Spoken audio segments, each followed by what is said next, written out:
Bhaskar daily குடிச்சிட்டு வந்து நிறையா வீடு வாடகைக்கு இருக்குது, சின்ன சின்ன வீடு. அவங்கள்ட்ட தகாத வார்த்தையில் பேசுவார் போவார் அப்படின்றது இவங்களுடைய தாட். பாஸ்கர் தரப்பில் என்ன சொல்கிறாங்கன்னா, 6 லட்சம் பணத்தை நாங்கள் வீட்டை காலி பண்ணிக்கிறோம், எங்கள் பணத்தை கொடுங்க, நாங்கள் போயிடுறோம்னு நாங்கள் சொல்கிறோம் அப்படிங்கிறது 6 லட்சம்.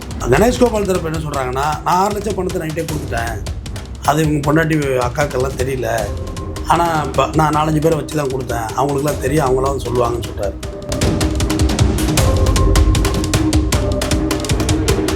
இவங்கெல்லாம் வெளியில் நின்று ரோட்லலாம் உட்காந்து தர்ணாலாம் ஈடுபடுறாங்க. யார் பாஸ்கர் தரப்பில். நீங்கள் அங்கே வெட்டப்பட்டதாக சொல்ல நேரத்தில் பாஸ்கரை நீங்கள் சேஷனில் தானே வச்சுருக்கீங்க, இங்கே தானே விசாரணை போயிட்டு இருந்தது, அப்புறம் எப்படி அங்கே வெட்டியிருக்க முடியுது. ஆனால் பாஸ்கர் மீது ஏற்கனவே குற்ற வழக்குகள் நிலுவையில் இருக்குன்னு காவல்துறை வட்டாரங்கள் தெரியப்படுத்துது. பாஸ்கர் தான் சொல்லி எஃப்ஐஆர் லான்ச் பண்ணுறாங்க. அவங்க வீட்டில் இப்போ வீட்டுக்காரரை கண்ணில் கூட காமிக்க மாட்டாங்க, தண்ணி பாட்டில் வாங்கிட்டு போனால் அதை கூட கொடுக்க அனுமதிக்க மாட்டாங்க அப்படின்னு சொல்கிறாங்க. அது மொசவால் போலீஸ் அதுமாதிரி அனுமதிக்கிறது இல்லை. இப்போ எல்லாம் வக்கீல் இருந்தால் வக்கீலில் பார்க்க வர சொல்கிறாங்க, ஒரு ஃபேமிலியை வர சொல்கிற, கத்தி கூப்பாடு போடுறாங்கன்னு யாரையும் உள்ளே விடுறதில்ல. இப்போ அவங்க வீட்டில் உள்ள வக்கீலை வர சொல்லிட்டுறாங்க. காவல்துறை வேலையை பார்த்துக்கிட்டு தான் இருக்கீங்க. நீங்கள் என்ன பண்ணுறீங்கன்னு முதல்ல சொல்லுங்கள். நீங்கள் போய் எங்கே கஞ்சா வாங்குறீங்க, நீங்கள் எங்கே போய் பிளாக்கில் சரக்கு வாங்குறீங்கன்னு சொல்லுங்கள். தப்பை பூரா நம்ம பண்ணிவிட்டு காவல்துறைனா அவங்க என்ன பண்ணுவாங்க? மக்களை தான் கேட்குறாங்க, அவங்க விற்கிறதுக்கு நீங்கள் அனுமதி கொடுக்குறீங்க. விஷம் தான் விற்கிறான், வாங்கி குடிக்கலாம் போய் 2 பாட்டில். அவங்க யார் மாதிரி ரயில் தான் போயிடுது, விழுந்துருவீங்களா? சும்மா அதாவது பேசுறதுங்கிறத பேசுறதுலாம்.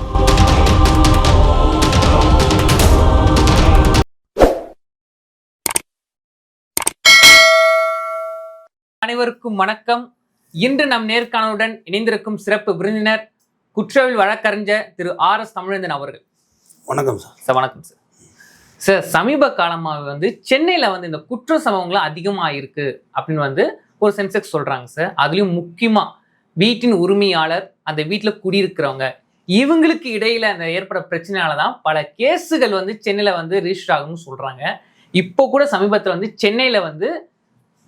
சென்னையில் சாலை கிராமத்தில் இப்படி ஒரு சம்பவம் நடந்திருக்கு. அதில் 13 வயசு ஒரு பையன் வெட்டப்பட்டிருக்காரு அப்படின்னு சொல்கிறாங்க. ஆனால் அந்த கேஸ் ஒரு தரப்பு இல்லை அவங்க மேலே தான் தப்புன்றாங்க, இன்னொரு தரப்பு இவங்க மேலே தான் தப்புன்றாங்க. ஒரு குழப்பமான ஒரு சூழ்நிலை இருக்குங்க சார். இந்த கேஸை ஃபர்ஸ்ட் நீங்கள் எப்படி பார்க்குறீங்க? முதல்ல கோவிட் காலத்தில் இங்கே குளத்தூர் தாண்டி விநாயகபுரம் அந்த பகுதியில் ஒரு வாடகைதாரருக்கும் ஓனருக்கும் பிரச்சனை. அப்போ யாரும் வாடகை கொடுக்க முடியாத காலம் அது, யார்ட்டுமே காசு இல்லை. அப்போ பல ஹவுஸ் ஓனர்கள் பெருந்தன்மையாக வாடகை பெற கொடுங்கன்னாங்க. சில பேர் வாடகை டார்ச்சர் பண்ணாங்க, பல பேர் வீட்டை காலி பண்ணி விட்டாங்க. அப்போது ஒரு சம்பவத்தில் ஒரு பிரச்சனை ஆச்சு. அந்த வாடகைதாரி நெருப்பு வச்சு கொளுத்திட்டார்.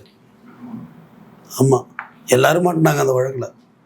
விசாரித்த போலீஸ்லேருந்து ஹவுஸ் ஓனர்லேருந்து எல்லோரும் மாட்டினாங்க கோவிட்டில். ஸோ இது சின்ன எக்ஸாம்பிள் சொல்கிறேன். எல்லாமே ஒரு லெவலுக்கு மேலே போனால் பிரச்சனை அதிகம்னு.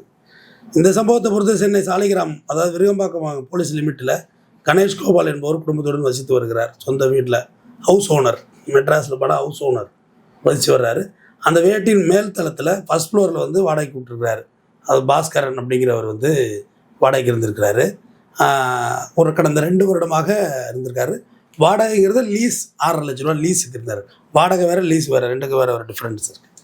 லீஸுக்கு இருந்து வர்றாரு.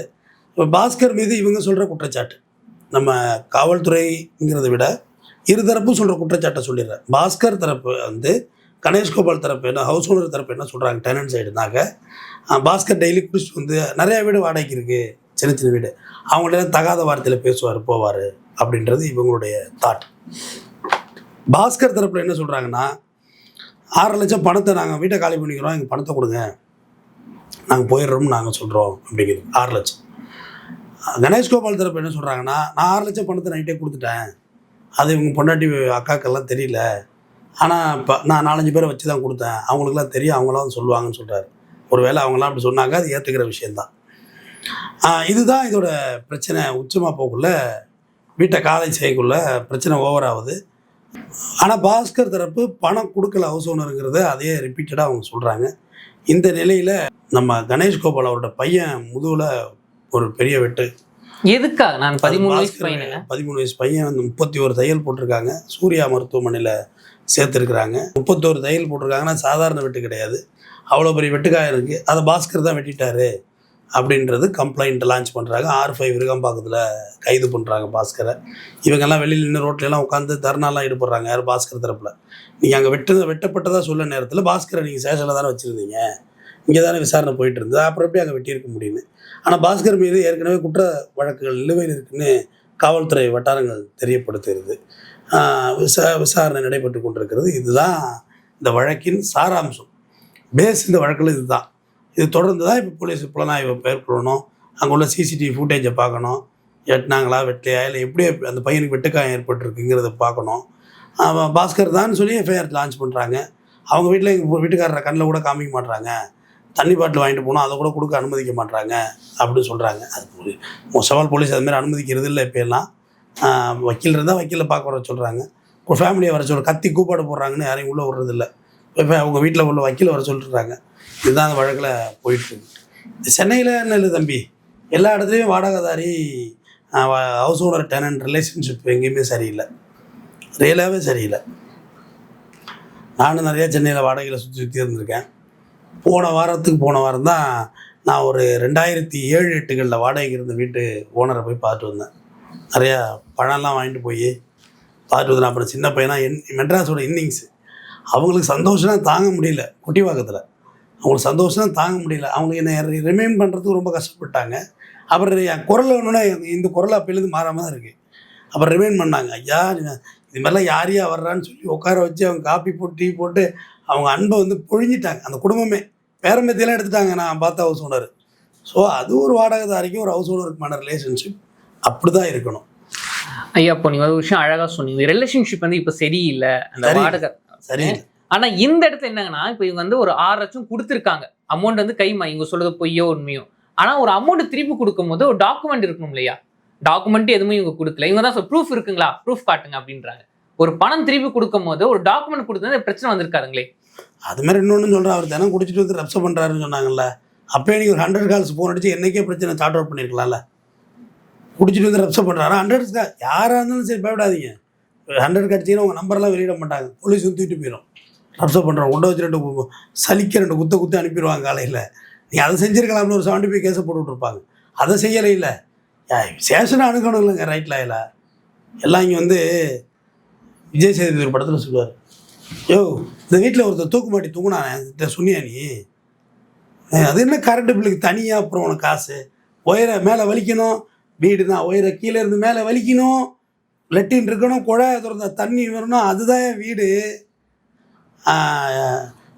நாங்கள் எங்கள் ஊரில் வந்து எங்கள் வைக்க போகிற அளவு தான் உன் வீடும் பாரு விஜய் சேது. அது பொண்டாட்டி கொஞ்சம் நார்த் இந்தியன் பேசுவோம், கட்ட வேண்டியதானே வீடை கட்டி வாடகைக்கு விட வேண்டியதானே அப்படிங்க. வாழ வழி இல்லாமல் தானே இங்கே வந்துருக்குறீங்க. அருமையாக சொல்கிறார் விஜய் சேதுபதி.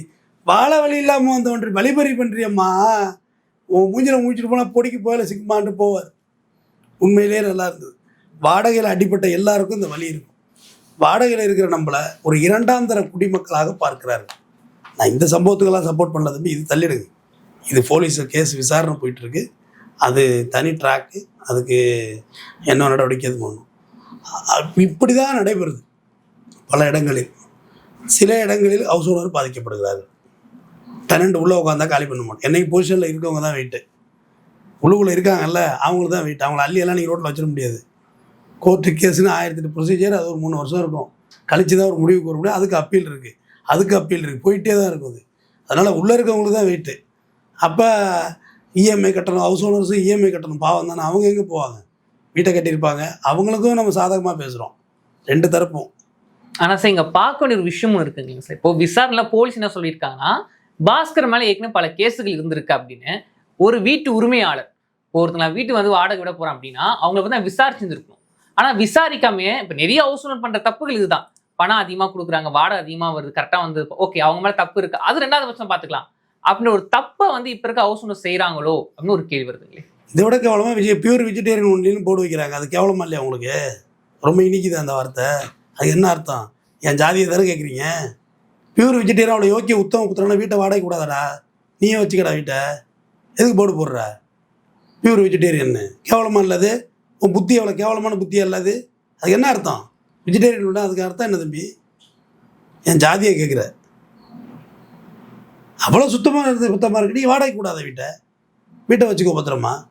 வீடு தான் இருக்க தான் செய்யும், புள்ள குட்டி இருக்க தான் செய்யும், ஆணி எடுக்க தான் செய்வான். ஒன்றையே ஆனால் ஒரு டாக் ஷோ நடத்துனாங்க. ஒரு பக்கம் ஹவுஸ் ஓனர், ஒரு பக்கம் டெனண்ட்டு. வாடகைக்கு எவனாவது பில்லு தர்றீங்களா? இல்லைங்களே. ரைட். யாராவது பில்லு வாங்கணும் நீ சொல்லு பார்ப்போம். பில்லு கொடுத்துருக்க யாராவது? ஏன் கொடுக்க மாட்ற? அதான் ஏன் சார் டேக்ஸ் கட்டுறேன்னு சொல்கிறாரு டிவியில், ஓப்பன் டிவியில். அது எங்களுக்கு வருமான வரி பிரச்சனை வருதுங்கிறாரு. அப்போ கோபி கேட்டார், என்னங்க பெரிய அபத்தமாக இருக்குது நீங்கள் பேசுகிறதுன்னு. அதுமாதிரி பச்சை பிள்ளைங்க இருக்கக்கூடாது அப்படின்னு. ஏங்க கத்திக்கிட்டே இருக்குங்க, தூக்கம் கிடும். உங்கள் வீட்டில் பேரம் பேத்தி இருக்குங்க, அப்புறம் அதுங்க கத்தாது, அவங்க தூக்கம் கிடாதா? வயசானவங்க இருக்கக்கூடாது, ஏங்க அவங்க எப்போ பார்த்தாலும் கத்திக்கிட்டு இருப்பாங்க. உங்கள் வீட்டில் எங்கள் அப்பா எங்களோட தான் இருக்கார். அப்போ எவ்வளோ முரண். வர்ற ஒருத்தர் நீங்கள் எப்படி கேட்குறீங்க? அதை விட வயசு பையன் வீட்டில் இருந்தால் கொடுக்க மாட்டோம் அப்படின்னாங்க. ஏன் எங்கள் வீட்டில் வயசு பொண்ணு இருக்கணும்னு கோபி செருப்பை சாணியில் முக்கிய அடிச்சாரு பாருங்க, பட்டார் பட்டார்னு. நீங்கள் அந்த பையனை அவமானப்படுத்தலை, உங்கள்கிட்ட பொண்ணை அவமானப்படுத்துறீங்க. வயசு பையன் இருந்தால் உங்கள் ஓடி போடுவோம், உங்கள் பொண்ணுன்னா உங்கள் பொண்ணை அவமானப்படுத்துறீங்கன்னாரு. சாணியில் முக்கி விட்டு ஒரு அடி டம்முன்னு அந்த அம்மாவை. அப்பயே தெரிஞ்சு எவ்வளோ இந்த வீடியோவை தயவுசெய்து பாருங்கள். டெரண்டாக இருக்க உங்களுக்கு புரியும் அதோட வழி என்னன்னு. அதில் ஹவுஸ் ஓனர் சொல்கிற குற்றச்சாட்டு எல்லாமே ரொம்ப அம்பக்காக இருந்துச்சு. ரொம்ப சாதாரண மலிவான விளக்கங்களாக இருந்துச்சு. ஒரு பில்டிங்கில் இருக்கீங்க, அந்த பில்டிங்கோட வச்சு உங்களை விற்றுட்டு போகிறாங்க தம்பி, அது எப்படி நியாயம்? ப்ராப்பர்ட்டி சோல்டு பண்ணுறாங்க. எனக்கு அந்த அனுபவம் இருந்துச்சு. குளத்தூரில் எனக்கு அந்த அனுபவம் இருந்துச்சு. பில்டிங்கோட வச்சு விற்றுட்டு போனாங்க. நமக்கு யாருன்னே தெரியல, வாங்கிட்டாங்கன்னு புது ஓனர் வர்றாங்க. நமக்கு என்ன தெரிஞ்சது? நான் ஒருத்தன் டெனன்ட்டில் இருக்கேன், அப்படியே சோல்டு, வெளியே தெரியாமல் ப்ராப்பர்ட்டி மாறினுச்சு. நான் காலி பண்ணலையே, ஊருப்பட்ட நியாயத்தை கூட்டிட்டு தான் வந்தேன். அது எப்படி விற்கிறது என்னோட வச்சு? நான் உயிருள்ள மனிதன் ஐயா, எனக்கு தெரியணும்ல இந்த மாதிரி விஷயங்கள். அதுமாரி ஒரு வீட்டில் இருந்தேன், அவங்க கொஞ்சம் வெளியூர் போயிருந்தாங்க. ஒரு 6 மாதம் கழித்து வந்தாங்க. வரக்குள்ளே ஸ்கார்பியோ வாங்கியிருந்தேன். வேறு எதுவுமே நான் செய்யலை. ஸ்கார்பியோ எடுத்திருந்தேன், என் உழைப்பால் வாங்கியிருந்தேன். இல்லைப்பா வீடு ஸ்கார்பியோ வாங்கியிருந்தேன். அவங்க வீடு எனக்கு வேணும் பாடினாங்க. எனக்கு வீட்டை காலி பண்ணிட்டு போகிறோட தாங்க அதோட வழியெல்லாம் தெரியும். எனக்கு அப்படியே வாழ்ந்த வீடு என்னங்க அப்படின்னு. இல்லைங்க வீடு வந்து என்னென்னவோ சொல்லி பார்த்தோம், கேட்கல. கடைசியாக சொன்னாங்க, இல்லைப்பா எங்கள் வீட்டோட ராசியெல்லாம் உனக்கு வந்துடும் போல இருக்குது, அதனால் காலி பண்ணிக்க நான். கிடச்சேன். இது எப்படிப்பட்ட வார்த்தைகள். அதுக்கு மேலே ஒரு ஓனர்கிட்ட போனால் அவங்க ரொம்ப நல்லவங்க. அவங்க குளத்தூர் பகுதியில் தான் ரொம்ப ரொம்ப நல்ல டைப், ஜென்யூனாக இருப்பாங்க, ஜென்யூனாக இருந்தாங்க. அப்புறம் அடுத்தது ஒரு வந்து பேட் எக்ஸ்பீரியன்ஸ். அடுத்து ஒரு எக்ஸ்பீரியன்ஸ் பேடு. இன்றைக்கி வரைக்கும் ஏதோ குட் எக்ஸ்பீரியன்ஸாக இருக்குது, பார்க்கலாம். சரி, நீங்கள் வந்து பேசும்போது ஒரு விஷயத்தை ரொம்ப அழுத்தி சொன்ன கொளுத்தூர் பகுதி பற்றி அழகாக சொன்னீங்க, கொளுத்தூர் பகுதி. ஆனால் இப்போ நம்ம ஜென்ரலாக பார்க்கும்போது சென்னையில் வந்து நான் ஃபஸ்ட்டு ஒரு கொஸ்டின் கேட்டிருப்பாங்க ஐயா, சென்னையில் குற்ற சம்பவங்கள் அதிகமாகிட்டு இருக்கு, சென்னை வந்து குற்ற சம்பவங்களே ஹப்பா மாறுதா? இப்போ இந்த சம்பவம் போன்று பல சம்பவம் நடந்துட்டு தான் இருக்கு. அப்போ காவல்துறை என்ன பண்றாங்கன்ற ஒரு கேள்வி பொதுமக்கள் கேட்குறாங்க. காவல்துறை வேலையை பார்த்துக்கிட்டு தான் இருக்கீங்க. நீங்கள் என்ன பண்ணுறீங்கன்னு முதல்ல சொல்லுங்கள். நீங்கள் போய் எங்கே கஞ்சா வாங்குறீங்க, நீங்கள் எங்கே போய் பிளாக்ல சரக்கு வாங்குறீங்கன்னு சொல்லுங்கள். தப்ப பூரா நம்ம பண்ணிட்டு காவல்துறைனா அவங்க என்ன பண்ணுவாங்க? மக்கள் அதான் கேட்குறாங்க, அவங்க விற்கிறதுக்கு நீங்கள் அனுமதி கொடுக்குறீங்க. ஆனால் விஷம் தான் விற்கிறான், வாங்கி குடிக்கலாம் போய் 2 பாட்டில். அவங்க யார் மறைச்சா? ரயிலு தான் போயுது, விழுந்துருவீங்களா? சும்மா அதாவது பேசுகிறதா பேசுகிறது. இதெல்லாம் காவல்துறை என்ன பண்ணுது? இந்த இவங்க ஹவுஸ் ஓனர் டெனன்ட் போட்டு வெட்டிக்கிட்டாங்க, இது காவல்துறை என்ன பண்ணணுங்கிறீங்க? நீ காவல்துறையை நாடுனீங்களா? இதுக்கு முன்னே காவல்துறையோட புகார் கொடுத்தீங்களா? புகார் கொடுத்தா நடவடிக்கை எடுக்க முடியும். இல்லை ஒரு வீட்டையும் டெய்லி காலையில் வந்து போலீஸ் தட்டி, எக்ஸ்கியூஸ் மீ ஏதாவது உங்களுக்கு பிரச்சனை இருக்குது சொல்லுங்கள், விசாரிப்போம் அப்படின்னா வந்து போலீஸ் நிற்கும் வீட்டில். சொல்லுங்கள் தம்பி. ஆனால் இந்த இடத்துல சொல்கிறேன், நாங்கள் புகார் கொடுக்க வந்தோம், சம்மந்தம் எங்களுக்கு திரும்பி உள்ளே வச்சுருக்காங்க, உள்ளே வச்சு இது வரைக்கும் என் கணவரை காட்டலன்னு சொல்லுவாங்க. 13 வயசு பையனை வெட்டினது யாருன்னு தெரியும். B sensitive. மேஜர் பையன் கிடையாது, சின்ன பையன். அவனை வெட்டினது யார்? அதுக்கு ஒரு தீர்வு வரணும்ல. 31 தையல் எப்படி போடப்பட்டுச்சு அதெல்லாம் விசாரிக்கணும்ல தம்பி. எடுத்த கவுத்தனை எப்படி போலீஸ் டிசைட் பண்ண முடியும்? விருகமாக்கம் போலீஸ் தான் விசாரிக்கிறாங்க. விசாரணை முடிவு வரட்டும். யாரும் அழுவதுனாலையோ இல்லை அழாமல் நிதானமாக தன்னோட கருத்துக்களை சொல்வதனாலையோ உண்மையாகிவிடாது. எமோஷனில் சொல்கிறீங்க, நான் நிதானமாக பேசுகிறேன், அவர் நிதானமாக பேசுகிறாரு, அவர்கிட்ட ஆக்சுவலேஷனே இல்லை, அவர் சொல்கிறத உண்மையாக இருக்குமோ அப்படின்னு சொல்ல முடியாது. பாருங்க, கதறாருங்க, ஒரு தாயோட கதறலை பாருங்க. ரெண்டையும் நான் நம்ப மாட்டேன். இதெல்லாம் விசாரிக்கட்டும், விசாரித்து நடவடிக்கை எடுக்கட்டும். வெட்டினது யாராக இருந்தாலும் திருநாட்சவன் தான், கொலை முயற்சி தான், அதில் தான் உள்ள தள்ளுவாங்க. அது ஒரு ஃபைனான்சியல் பார்ட்டு போகலாம். பழசில் சொல்கிறேன், ஐபிசியில் 294 போய் கெட்ட வார்த்தையில் பேசுகிறது பிஎன்எஸில் வேறு அது போட்டு ரிமாண்ட் பண்ணிவிட்றான்னு வச்சாங்க. அது வழக்கு ஸ்ட்ராங்கான வழக்கு தான். பட் அது இந்த சிவில் டிஸ்பியூட்டை கிரிமினல் டிஸ்பியூட்டாக மாற்ற வேண்டியதில்லை. எல்லா இடத்துலையும் இந்த நியூசன்ஸ் இருக்குது, பிரச்சனை இருக்குது. நான்லாம் அவ்வளோ பாதிப்பு உள்ளாகி தான் உட்காந்துருக்குறேன். என்ன செய்கிறதுன்னு தெரியல, எப்படி இதை டேக்கிள் பண்ணுறது அப்படின்னு தெரியல. சரி, சாமானிய மக்கள்லாம் ஒரு வழக்கறிஞர் உங்களுக்கு நடந்திருக்குன்னு சொல்லும் போது தான். ஆமாம் தம்பி, அவ்வளோ பாதிப்புகள் இருக்குது தம்பி. எனக்கும் அவ்வளோ பிரச்சனை இருக்குது. அதை இப்போ வந்து நம்ம வசிக்கிற இடத்துல கொஞ்சம் அமைதியாக போகணும்னு நான் நினைப்பேன். நான் இங்கே நம்ம இரிட்டேட்டாக இருக்கோம், கோர்ட்டில் இரிட்டேட்டாக இருக்கும், ரோட்டில் இரிட்டேட்டாக இருக்கும், பத்தாவது யூடியூப்பில் உங்களை மேலே ப்ரெஷர் வேறு ஏற்றி விட்றீங்க, அதுலேயும் இரிட்டேட்டாக இருக்கும். எல்லாத்துலேயும் இரிட்டேட் பண்ணால் வீட்டுக்கு போனால் பீஸ்ஃபுல்லாக இருக்கணும். அங்கேயும் என்னை இரிட்டேட் பண்ணால் நம்ம என்ன செய்ய முடியும்? நம்மளால் அதை டாலரேட் பண்ணவே முடியல. வசிக்கிற இடத்துல அமைதியாக இருக்கணும் அப்படிங்கிறது தான் என்னோடய பாலிசி. நம்ம அங்கே அட்வொகேட்டாவெல்லாம் செயல்பட மாட்டோம். ரொம்ப சாதாரண மனிதனாக இருந்துட்டு போகணுங்கிறது தான் என்னோடய ஆசை. இதில் போன வாரத்தில் என்னோடய காருடைய சைடு கண்ணாடி உடைக்கப்படுகிறது. அப்பார்ட்மெண்ட்டுக்குள்ளே நின்ன வண்டி தம்பி சைடு கண்ணாடி உடைக்கிறாங்க. இதில் சமீபத்தில் சிசிடிவி ஃபுட்டேஜ் வேறு போட்டாங்க. அதுக்கு தனியாக பேமெண்ட் போட்டாச்சு. கண்ணாடி உடைக்கப்பட்டுருச்சு. அசோசியேஷனில் நம்ம டெனன்ட் நம்மளை வந்து கூப்பிட்டுக்கல மாட்டாங்க. ரைட்டு, வீடியோ ஃபுட்டேஜெல்லாம் பார்த்தாங்க. அதில் ஒரு பையன் தான் தெரியுறான். அந்த பையன் தெரிறான்னா அந்த பையனோட அந்த முறைப்படி பார்த்தா போலீஸ் தான் ஹேண்ட் ஓவர் பண்ணணும். வேறு ஒன்றும் ஆப்ஷன். கண்ணாடி ஒரு பெரிய வேலை இல்லை, matter it's not issue. But சும்மாவே போகிறவங்க கண்ணாடி உடைக்கிறான்னா அப்பார்ட்மெண்ட்டில் உள்ள எல்லோரும் சொல்கிறாங்க, எங்கள் கண்ணாடியை திருப்பி வச்சுட்டு போவோம் கண்ணாடியை அப்படின்றாங்க. பட் அதில் விசாரித்தாங்க, போனாங்க, வந்தாங்க, ஃபுட்டேஜெல்லாம் பார்த்தாங்க. அந்த பையன் தான் நடந்து போகிறான் அப்படின்றதோட தகவல் இருக்குது. அதுக்கு பிறகு எனக்கு எந்த ரெமெடியும் இல்லை, எனக்கு வேறு எந்த ரெமெடியும் இல்லை அதுலேருந்து. அப்புறம் நான் பார்த்தேன், இதில் போய் நம்ம இண்டிவிஜுவலாக தான் மோதிக்கணும். அதையும் நான் டிக்ளேர் பண்ணிட்டேன். என் பிரச்சனையும் நான் மோதி பார்த்துக்கிறேன், அவங்கவுங்க பிரச்சனையை அவங்கவுங்க பார்த்துப்போம், அவ்வளோதான். அவங்கவுங்க பிரச்சனையும் அவங்கவுங்க டீல் பண்ணிக்குவோம். நான் யாருக்கிட்டையும் நான் வந்து எதுக்கு நிற்க மாட்டேன், என்னகிட்ட யாரும் நிற்கக்கூடாது.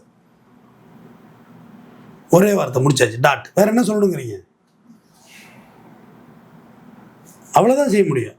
என்னோட ஓனர்கிட்ட கூப்பிட்டு சொன்னாக்க, ஆமாம் அப்படி தான் இருக்கா, பார்த்துக்கிடுங்க. சொல்கிற இந்த வார்த்தை. ஆமாம், அவங்க என்ன செய்வாங்க, அவங்க எங்கேயே இருக்காங்க, அதுமாரி பண்ணுறாங்களா, பார்த்துக்கிடுங்க, பார்த்து என்னென்னு பாருங்கள். அவ்வளோதான் அவங்களுடைய தாட், அவங்களோட ரோல் அவ்வளோதான், முடிச்சுக்கிட்டாங்க. என்னோடய ரோல் இது. நான் இப்படி நிற்கிறேன், பிரச்சனை இல்லை. என் கண்ணாடி விடப்பட்டிருக்கு. என் வின்ஷீல்டு உடைஞ்சிருந்தாக்க சைடு மிரர் வாங்கி போட்டேன். அப்படி ஒரிஜினல் கிடைக்கல எனக்கு. அதுதான் அன்றைக்கி தான் செம்ம ஆத்திரம் வந்துச்சு. எல்லாம் நான் ஊரே மத்திய சம்பாரிச்சு வச்சுருக்கோம்.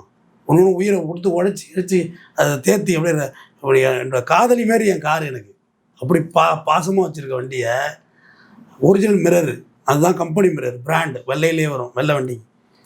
அது வெள்ளையிலே கிடைக்காதுன்ட்டான். டூப்ளிகேட் 400 ரூபா மிரர் தான் இருக்குது. அதுக்கு அது சும்மா காற்றடிச்சாலே திரும்புது இங்கேக்குங்க. என் ஒரிஜினல் மிரர் ஸ்ட்ராங்காக இருக்கும், தட்டினாலும் வளையாது. கிடைக்கல. கண்ணாடி மாற்ற முடியாது, அது இன்டோர் மாற்ற முடியாது, அந்த டைப்பு மாற்றி போட்டிருக்கேன். அப்புறம் அதுக்கு ஒரு கவரை மாட்டி அந்த வெள்ளையை மேட்ச் பண்ணி வச்சுருக்கேன். இது என்னோடய தனிப்பட்ட வழி. அப்போ இது யார் கேட்டா இந்த நியாயத்தை? அப்படி தான் எல்லா இடத்துலையும் இப்படி தான் இருக்குது பிரச்சனை.